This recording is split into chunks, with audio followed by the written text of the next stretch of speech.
Today, I'm going to talk about how to find the research gap. A lot of medical students know the question that they want to research, but they're not exactly sure if this has ever been done before. And how do I know this? Because as a medical student, I spent a whole month doing research at Harvard. And at the beginning, I didn't really know how to do research. So I didn't know how to find a good research gap. But with the help of my mentor, I eventually learned how to find it. I get it. This can be a little daunting in the beginning. I have thought a lot about this. So today we're going to talk about 3 steps to find your research gap. Let's get started. Step number 1, start with a well-defined, clear research question. Before you can even find a literature gap, you should start with a clear, well-defined research question. And what do I mean by this? This is a question that has a clear exposure and an outcome and also a population. So for example, if you wanted to study how diabetes impact cardiovascular disease, your exposure is diabetes, your outcome is cardiovascular disease. And then you want to think about in which population you want to study, whether it's by age, race and ethnicity, or whatever other type of population that you want to restrict this to. So starting off with a well-defined, clear research question is so important, because from there, you're actually going to think about if this has ever been done before. And how do you get to a clear, well-defined research question? Think about PICOT. And I'm going to talk about this in future videos, so for now, think about PICOT. I'm going to put some information down below on how you can use PICOT to come up with your research question. But for our purposes, think about what is your population, what is your exposure, and also what is your outcome, and you should be set to start with this. So now you have a clear research question. Let's go to step number 2. Step number 2, doing a literature review. So now that you have a clear research question, it's time to go into the literature.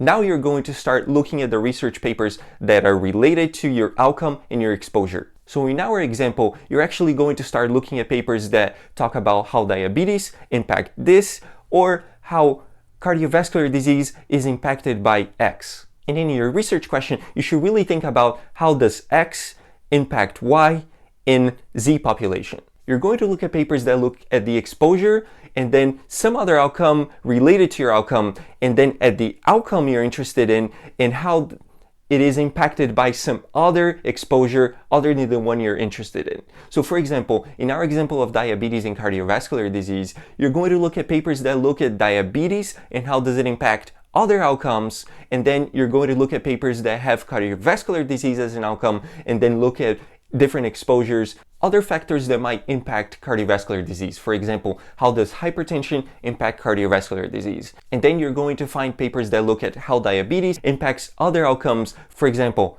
hypertension control. So after you found these papers, and my recommendation is to put them all in a citation manager. I'm going to talk about this in detail at a later video, but for now, you can use things like EndNote, Zotero. All of these are great citation managers where you can put your research papers and organize them. After you've collected all of the papers, or most of the papers that talk about these 2 things that have related to your clear, well-defined research question, now is the time to actually start reading the papers. So as you read the papers, I actually recommend you creating an Excel spreadsheet that has the population, the year that the study was published, in which journal, and then different sections like the exposure, the outcomes, any research gaps. And this is really the key portion here. So a research gap is really talked about in the papers in terms of the limitations. So authors, when they write their papers, actually talk about what are the limitations in their studies. These are things that their studies actually don't answer just yet. And this is super important to find your literature gap. So as you look at the papers, go through paper by paper, identifying what are the limitations on the paper. And this is really where it is the key to find your research gap. So the authors may talk about our paper does X, but future research is needed to answer this other question. Or they may say something along the lines of, our paper actually answers this, but we don't address this. So this is another way of finding the literature gap. And look at the link below. I'm actually going to put the Excel spreadsheet that I use to organize the papers as I do the literature review. Step number 3.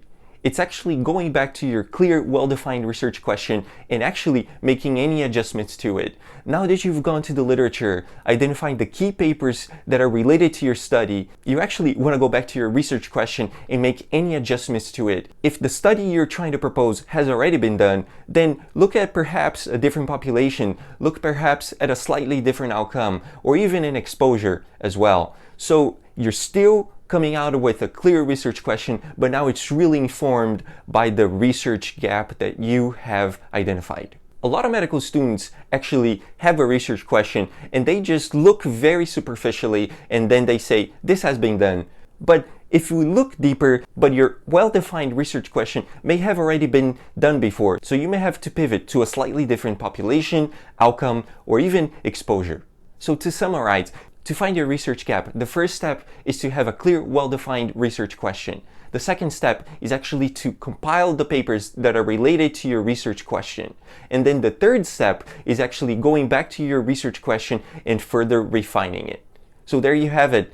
Hopefully these 3 steps will get you on your way to find your research gap. The research gap is so important because it will make your paper impactful, innovative. See you next time.